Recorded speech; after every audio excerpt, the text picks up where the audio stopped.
इस साल मार्च के पहले हफ्ते में चीन की दो सबसे बड़ी पार्लियामेंट्री मीटिंग्स एनपीसी और सीपीपीसीसी चीन की राजधानी बीजिंग में होती हैं, जिसे टू सेशंस या दो सत्र भी कहा जाता है।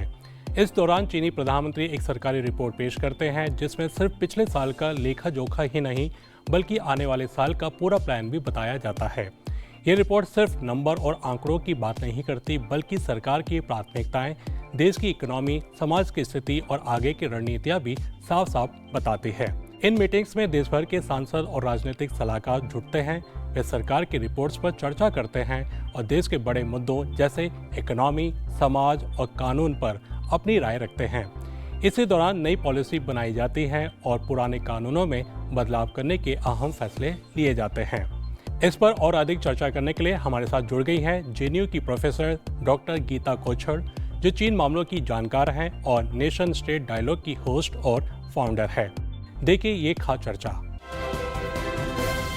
आपका बहुत बहुत स्वागत है मैम। चीन में इस समय चल रहे टू सेशंस को देश के विकास को समझने की एक अहम खिड़की माना जाता है और 5 मार्च को चीन के प्रधानमंत्री ने एक सरकारी कार्य रिपोर्ट पढ़कर सुनाई है। आप इस कार्य रिपोर्ट को कैसे देखती हैं और आपका सबसे ज़्यादा ध्यान किन बातों पर गया? हाँ, देखिए ये बात आपने सही बोली कि अगर चीन की अर्थव्यवस्था के बारे में जानना है तो ये जो टू सेशंस चल रहा है ये सबसे इम्पोर्टेंट हो जाता है, बहुत ही महत्वपूर्ण एक है। प्रधानमंत्री ली qiang ने भाषण में कुछ महत्वपूर्ण बिंदु भी दिए हैं। चीन ये मानता है कि बाहरी वातावरण से जटिल चुनौतियां आ रही हैं और जिसका तात्पर्य अमेरिका चीन ट्रेड कॉम्पिटिशन जो है इसमें वृद्धि होना होगा। ये हम सबको नजर आ रहा है, लेकिन फिर भी चीन ने जीडीपी के 5% पर विकास लक्ष्य निर्धारित किया है, जो कि मुझे लगता है कि बहुत एक जटिल था, लेकिन फिर भी उन्होंने किया है और ये बहुत ही सराहनीय है। उसके अलावा अगर हम देखेंगे कि अर्थव्यवस्था को फिर से मजबूत करने के लिए चीन इस साल कुल 1.3 ट्रिलियन युआन के ultra loan special treasury bond जारी करेगा, जो पिछले साल से 300 बिलियन युआन की वृद्धि है। ये एक बहुत महत्वपूर्ण चीज़ मेरे को लगता है कि इस बार आई है।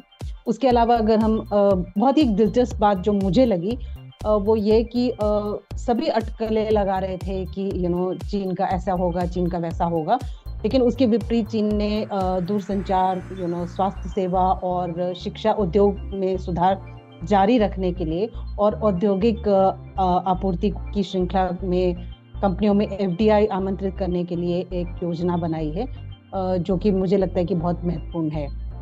उसके अलावा अगर देखें प्राइवेट एंटरप्राइजेस जो हैं, एक ओर से मतलब ये बोला जा रहा था कि प्राइवेट एंटरप्राइजेस जो हैं वो फोकस में नहीं आएंगे, लेकिन इस बार अगर हम देखें तो प्राइवेट एंटरप्राइजेस एक और फोकस क्षेत्र है, जिसके लिए एक एकीकरण बाजार बनाने की एक योजना आई है, जो कि मेरे लिए बहुत महत्वपूर्ण लगती है। और आखिरी बात मैं ये बोलूँगी कि चीन ने biomaterial, quantum technology, embodied intelligence और यहाँ तक कि 6G जो है, इसके सहित उच्च तकनीकी क्षेत्रों में भी समर्थन करने के लिए भविष्य के उद्योगों में को स्थापित करने की बात की है।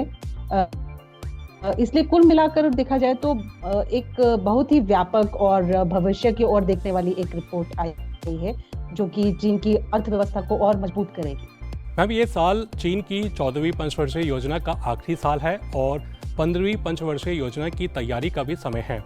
बीते 5 सालों में चीन की अर्थव्यवस्था स्थिर गति से बढ़ी है और इसने ग्लोबल इकोनॉमिक ग्रोथ में लगभग 30% योगदान दिया है। इसने ग्लोबल इकोनॉमिक रिकवरी को भी मजबूत किया है।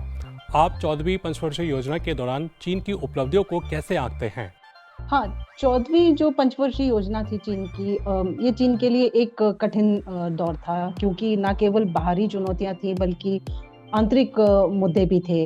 मुख्य रूप से कोविड-19 महामारी का कारण एक बहुत बड़ा कारण बना, जिसकी वजह से अर्थव्यवस्था बहुत ज़्यादा उथल-पुथल हुई।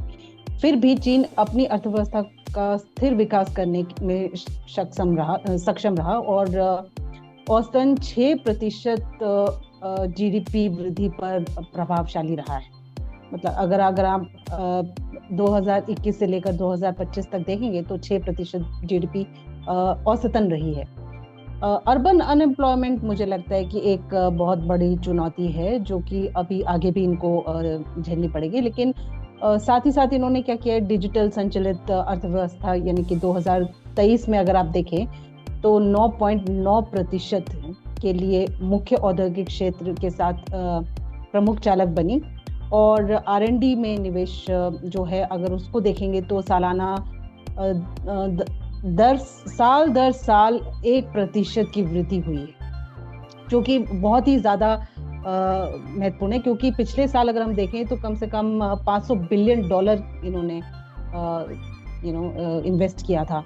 और ये इन्वेस्टमेंट जो है R&D में मुझे लगता है कि बहुत ज़्यादा इम्पोर्टेंट है, क्योंकि हम इनोवेशन की बातें करते हैं, क्रिएटिविटी की बातें करते हैं और डिजिटल टेक्नोलॉजी की बातें कर रहे हैं। उसके अलावा मुझे लगता है 2025 तक प्रति यूनिट GDP में ऊर्जा खपत जो है वो 13.5% से कम हुई है, और प्रति यूनिट GDP में कार्बन उत्सर्जन जो है वो 18% से कम हुई है, जो कि बहुत ही उल्लेखनीय बात है। बहुत बहुत धन्यवाद मैम। तो ये था आज का खास कार्यक्रम न्यूज़ फोकस। अभी इजाज़त दीजिए, अगले हफ्ते फिर मिलेंगे इसी समय। नमस्ते।